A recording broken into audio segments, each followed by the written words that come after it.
sa mga member ng Kagwang.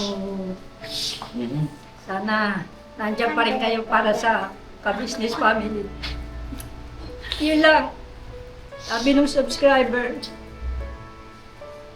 parang kilala ko po kayo, sabi niya. Ay, opo, subscriber po ako. Sabi niya. Kaya lang, parang nakakalungkot na ngayon kasi nga, nagkanya-kanya na yung mga member ng Kagwang, sabi niya.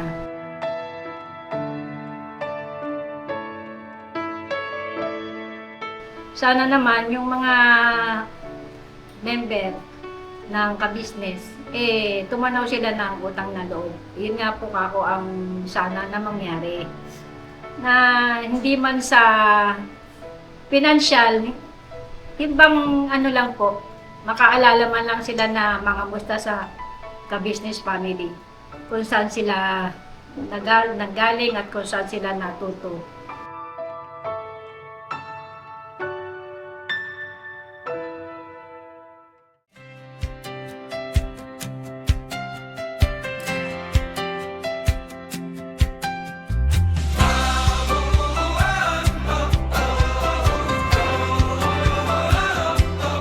Sa bawat buhay na minsang nanghina, may bagong daan, may bagong pag-asa. Hindi lang tulong ang hatid sa mundo, kundi pagkakataong makabangon muli. Ka-business, liwanag sa daan. Sa bawat pamilya may pag-asa kang tangan. Sa munting hakbang, buhay ay sisigla. May bagong simula. May bagong umaga. May bagong umaga.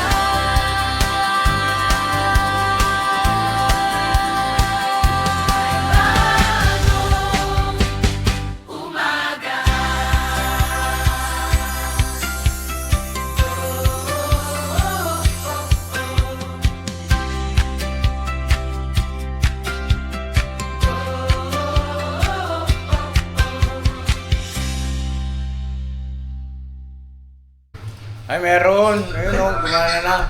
Yan ang mapagpalang araw sa ating lahat, mga ka-business. May bisita tayo. Ay, si Nanay. Hello, Nay. How are you? Yan si Boogie. Hey, Bugs. Yes, boys! Quality boy. Boge. Tiga, ano muna natin ito. Pinanonood namin ito eh. Oh. Ayan si Jeremy oh. Jeremy, say hi! Hi ka mga ka-business, magandang hapon. Oh, wow! Galing ah! Parang tinuruan ng tiyuhin ah. Ah, Automatic yan eh.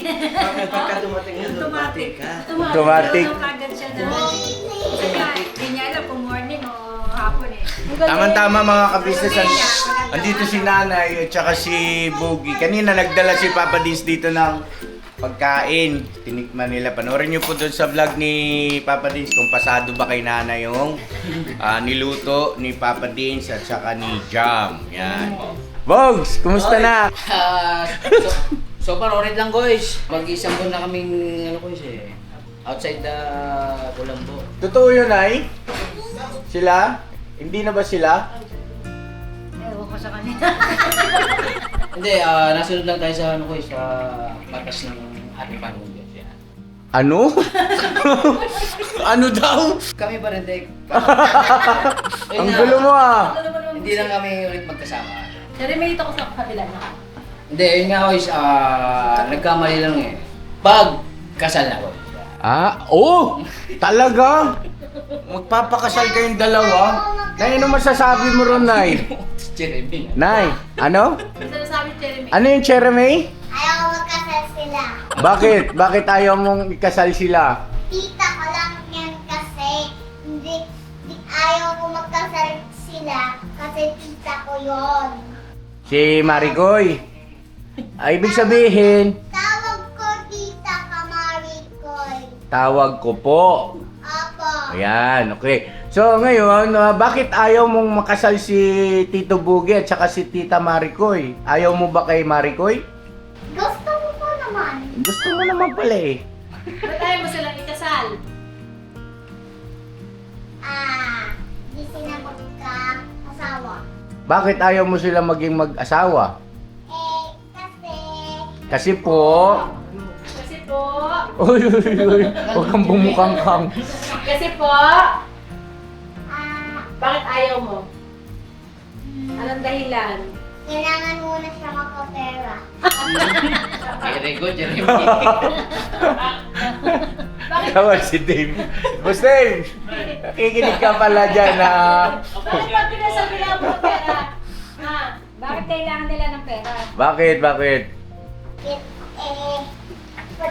Pagka sa ano sila kasal, Oo. kailangan dun bayad. Kailangan mong bayad. So wala pa silang pera, ganon.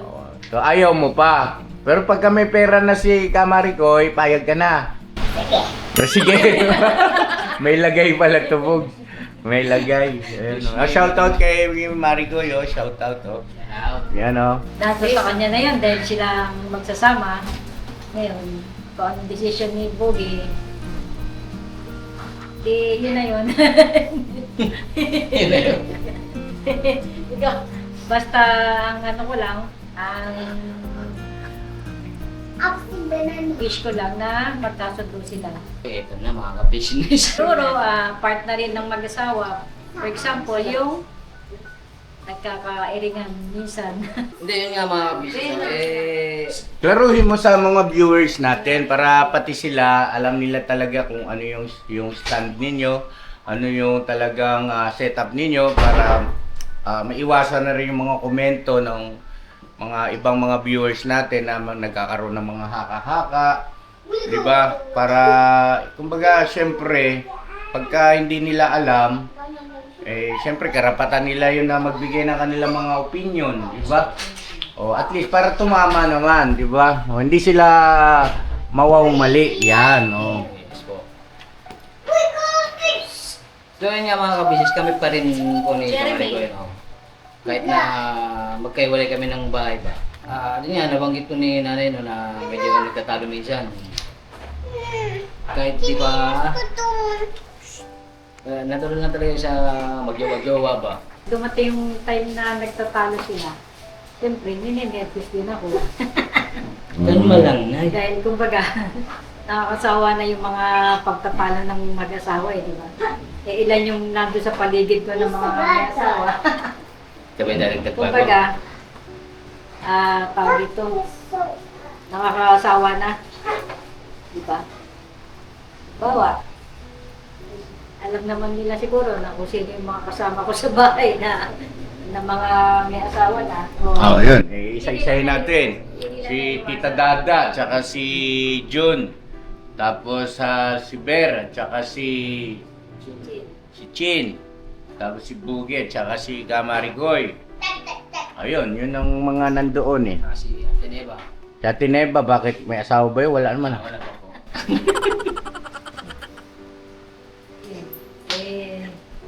Kaya, Jeremy! Mahirap din yung ano ba, yung... Sa totoo lang, mahirap din po yung sama-sama. Kasi nga, once na nagkaroon ng problema, ang bawat isa, ang bawat pamilya, ang bawat mag-asawa, nandun po ako na naapektuhan po ako. Kasi po sa edad ko ngayon, parang sawa na rin po ako sa mga problema na dinaanan ko pa noon hanggang sa ngayon. Kaya nakakapagod na rin po. Naintindihan naman namin si nanay, no? Naintindihan natin si nanay. Kasi gusto ko po, sa totoo lang, gusto ko nga mag-isa na lang ako sa buhay ko eh. Para hindi ko na nakikita kung ano po ang problema ng bawat isa. Tika muna, naging emotional si nanay. So, ibig sabihin ay medyo malaki ang impact nito, no? Mga ka-business naming minamahal sa doon sa sinasabi niya. So, siguro, ayan, si ate, mag-advise ka ate doon sa mga nakapaligid kay nanay na mag-aasa-asawa. First time ko itong marinig, mga ka-business kay nanay na inopen niya yung ganito sa amin. First time ito, mga ka-business. Hindi dahil sa naka-vlog, no? Go ahead, ate. Yun. Siguro, yun nga, bilang ate, yun nga, sila, inaano namin na sawa na siya sa ganun yung mag-asa-asawa naririnig niya pa na nagtatali Uy, anak, mamutugan ako. Hindi naman yun. Kung siguro magkakaroon kayo ng problema, mag-asawa, huwag yun na siguro parinig o para pinanay, no? So, syempre, may edad na yan. Siguro, ang sa akin, kung ano yung problema niyo mag-asawa, problema sa pamilya niyo, huwag yun na siguro parinig kasi kay nanay, dahil syempre nga, may edad na. At saka, alam naman din natin yung naging buhay natin noon nung si nanay ay may asawa pa, yung si Papa nga. Kumbaga nagkaroon na yan ng phobia sa mga ganyang sigaw dito, sigaw doon. Kaya, kumari lang sana, no? Na huwag yun ang iparating at parinig pa kay nanay. Yung ganyang pagdidiskusyon na bawat mag-asawa. Tsaka yun nga, sinasabi niya na gusto niyo mag-isa, huwag naman dahil kasi hindi naman po pwede yung go na lang mag-isa. Andyan pa naman, ikaw, tsaka kumbaga, syempre, yung mga anak mo, gusto ka nilang yan na makasama, gusto namin ikaw pa makasama, yan. Hindi naman po pwede yung mag-isa ka. Dati nga, gusto nga namin dito ka sa bahay Kaso ayaw talaga ni nanay. Gusto niya talaga kasi talaga nakabukod. Hindi nagkakaedad kasi minsan gusto natin ng tahimik. Gio! Ako agree ako doon sa binanggit ni Mama ka-business, no? Dito ka. Yun. Payong kapatid, no? Sabi nga, hindi may iwasan sa mag-asawa na nagkakaroon ng ganyang pagtatalo. Pero dahil sa nakikipisang kayo sa magulang ninyo, pinaka-the best niyan ay sarili ninyo na lang. Kayo na lang ang nakakarinig, kayo na lang ang nakakaalam na meron kayong hindi pagkakaunawaan. Pag andyan si nanay, hanggat maaari sana, ipakita at iparamdam nyo na okay lang ang lahat, no? Para hindi na siya naapektuhan.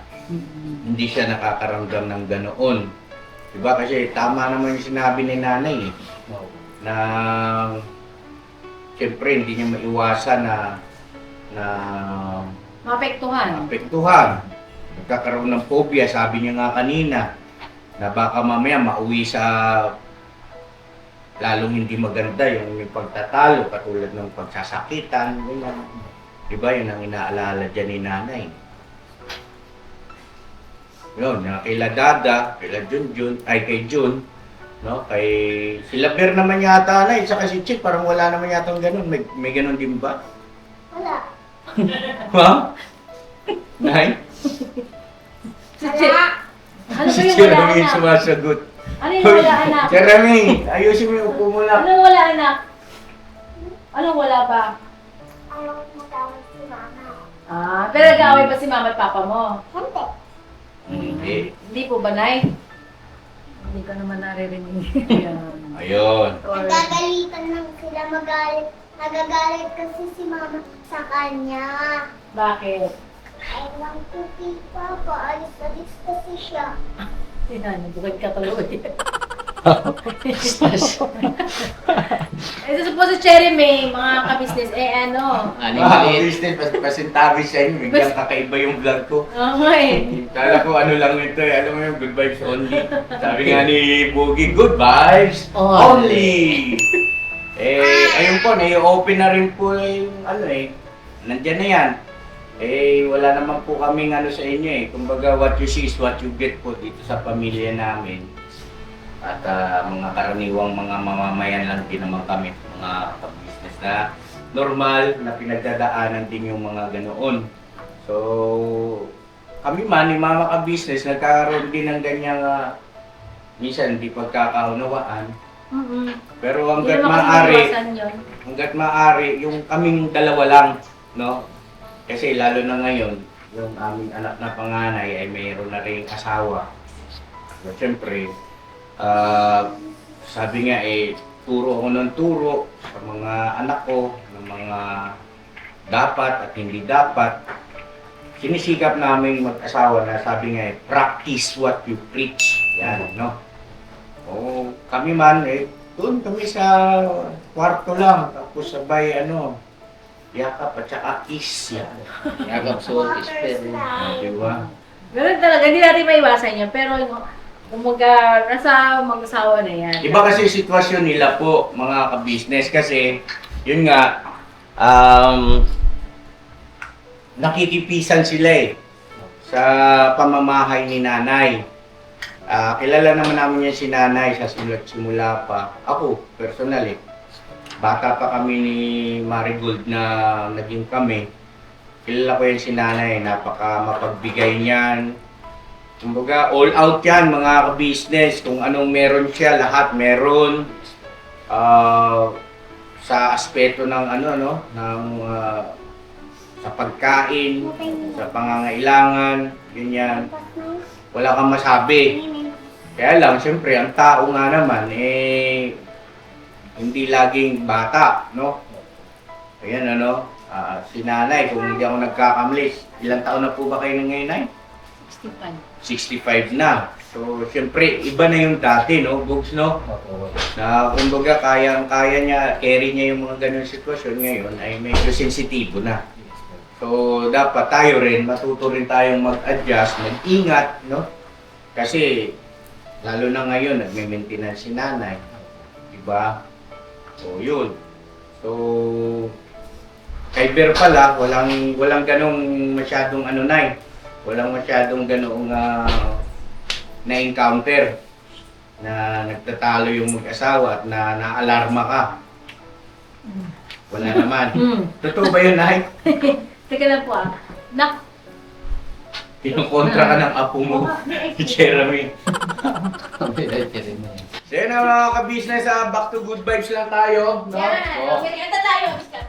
Uy, mapakano ka. Hindi, yung kasi papa. Diyan ka malandi. Makalusot. Easy. Pakinggan sila yung ice cream. Ano ba yung ice cream, Nay, mag-ice cream ka muna. Mga ka-business, samahan nyo kami kasi meron kami pupunta. Sama kayo, Nay, para malibang kayo. Ha? Oh, meron tayong bibilhin na pang-sorpresa. Yan. Sama natin si nanay, mga ka-business, para malibang. Tapos medyo dalas-dalasan yung pumunta rito pag kalimbaw nabubusit ka doon. Punta kayo rito. Oh. Bogs! Guys! Maayos ka, Bogs, ha? Aba guys! Ang bihirang taglay. Anay, may gusto pa kayo sabihin? Okay na? Sa mga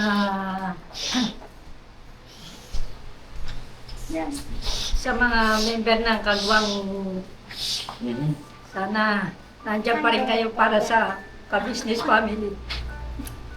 Yun lang. Huwag na iyak. Huwag ka daw iiyak na Palapin ko lang yun. Sinabi mo na kay Tita Kadulag, mag-iyak nga Yun nga, nung minsan, meron akong na-encounter na isang subscriber na nakakilala sa akin. Sabi nung subscriber, parang kilala ko po kayo, sabi niya. Rafael din ang pangalan niya taga-Senate. Nakalimutan ko lang yung apelido niya Sabi niya, parang nakilala ko po kayo, sabi niya. Ay, alam ko na kanya. Anak niyo po si Mrs. Ka-Business, sabi niya. Ay, opo. Bakit po? Subscriber po kayo? Ay, opo. Subscriber po ako. Sabi niya gano'n. Kaya lang, parang nakakalungkot na ngayon kasi nga, nagkanya-kanya na yung mga member ng Kagwang, sabi niya. Sabi ko, yun nga po ang masakit sabi ko, nagkamali po doon yung si Mr. at saka Mrs. Ka-Business. Kumbaga, parang tinuruan lang niya yung mga member nila. Ngayon, nung natuto na, yun, nagkanya-kanya na po sila. Sana nga po, sabi nga nung subscriber, sana naman yung mga member ng ka-business, tumanaw sila ng utang na loob. Yun nga po ako ang sana na mangyari. Na hindi man sa financial, yung bang ano lang po, makaalala man lang sila na mga musta sa ka-business family. Kung saan sila nanggaling at kung saan sila natuto. Tumanaw lang po sila. Mag-say lang ng kamusta na po kayo dyan, Mrs. Ka-Business. Yung bang ganun lang, malaking bagay na po yun sa mga ka-business family. Alam ko rin naman po yung mga nagawang kabutihan ng ka-business family sa bawat pamilya na member ng kagwang. Okay, Nay. Huwag ka nang umiyak at ganito. Doon sa binabanggit ni Nanay, no? Salamat kasi andun yung empathy. Tama ba yung English ko? Daryl? Kasi tama ba yung empathy? Empathy. Empathy. Yung parang ano, may ano ka sa isang tao. Parang simpatya. No? Yan, no? Sympathy, hindi Sympathy. empathy. Sympathy. Pagka-empathy, Pagka-empathy ito kapag kunwari yung tao nag-open up, ikaw mayroon kang share doon sa sinasabi niya. ayun. Empathy. No? Salamat kay Nanay, no? Pero ito, Nay, ang akin namang sasabihin sa iyo. Unang-una, hindi naman tayo nangihingi ng utang na loob, no? Hindi natin sinisingil patungkol sa utang na loob kasi yan ay ikinukusa yan eh. 'Di ba? Masaya na tayo kung ano yung nagawa nating maganda para sa kanila na magiging stepping stone nila, no?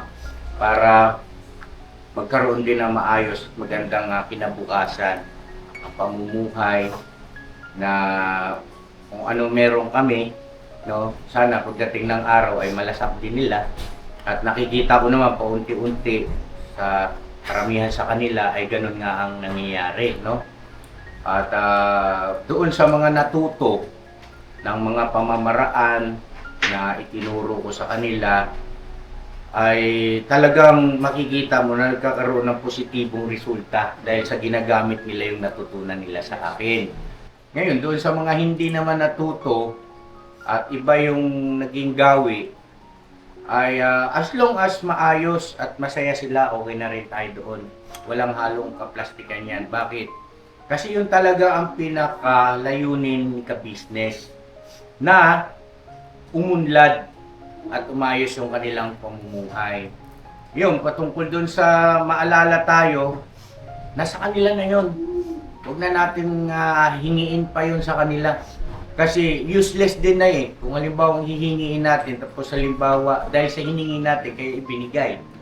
Kaysa doon sa talagang ikinusa. No? So yun lang naman ang sa akin. Ano? So ipanatag niyo yung loob nyo at naiintindihan ka namin. Nay ha, basta balik tayo doon sa topic mo, sukem pasaway. Yun, no? Hindi, ang sa akin lang, hindi din siyempre mawala sa isip ni nanay yung mga nangyari. Dahil nanay yan eh. Oo. At nakahalubilo niya kasi. Nanay yan, siya. Nakita niya, nakasama niya, Kasama nakahalubilo niya. Hindi yan mawawala sa isang lola ka-business. Siyempre, babae yan, lola yan. Siya ang tumayong lola ka-business sa ka-business family. Yes. Hindi natin yan mawawala sa isip o maaalis agad sa kanyang isip yun. Siyempre, meron damdamin yan eh. Babae yan, lola. Naging lola ka-business nila din yan. Nakasama din nila yan. Yes. Pero yun nga. Ano na, ay Nay, tuloy. Nay, Diyos na yung bahala din sa atin. Sa atin lahat, malay mo, isang araw, nandito sila, di ba? Malay mo, ganun. Wala tayong ano eh. Diyos lang ang nakakaalam yan, Nay. At siya rin naman na ang may pahintulot itong sa nangyayari sa Yes. atin. Kumbaga, everything happens In God's will. in a reason. Oo. Yun, mga ka-business. Merong yang Jeremy, meron pakita yang na. dahilan na dapat nating ika nga tingnan din plano ng Panginoon Diyos Oo. patungkol sa bawat isa sa ikabubuti ng lahat. Ano po, yun ang sa akin dyan ay. At huwag ka nung maging emotional siguro sa bagay na yan. Maging masaya tayo para sa bawat isa. No? Yes. Yun. Alright? Alright. So, yun na mga ka-business siguro. Abangan nyo na lang sa susunod kong vlog yung sinasabi ko sa inyo yung sorpresa. Ayan, kasama natin si La Papa Dins. At paalis na rin tayo. Pansamantala, ito muna yung upload ko po. God bless sa ating lahat. I love you all. Never say goodbye. Tomorrow is another day. Tomorrow is another day. Bira! Birabana! Birabana! Todo. Ka-business family. Grabe si nanay. Box, meron pa. Ha? Ano din? Bog. Gosh! Ayos ka, Bog. Apo. Kaya mo sila ng ice cream mga kabisnes. Malamig muna tayo mga business.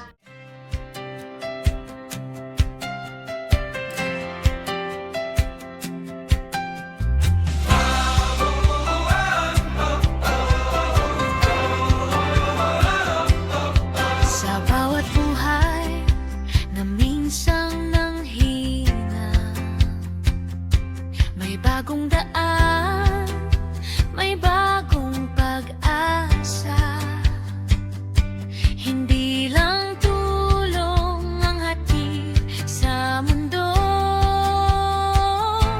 kundi pagkakataon makabangon muli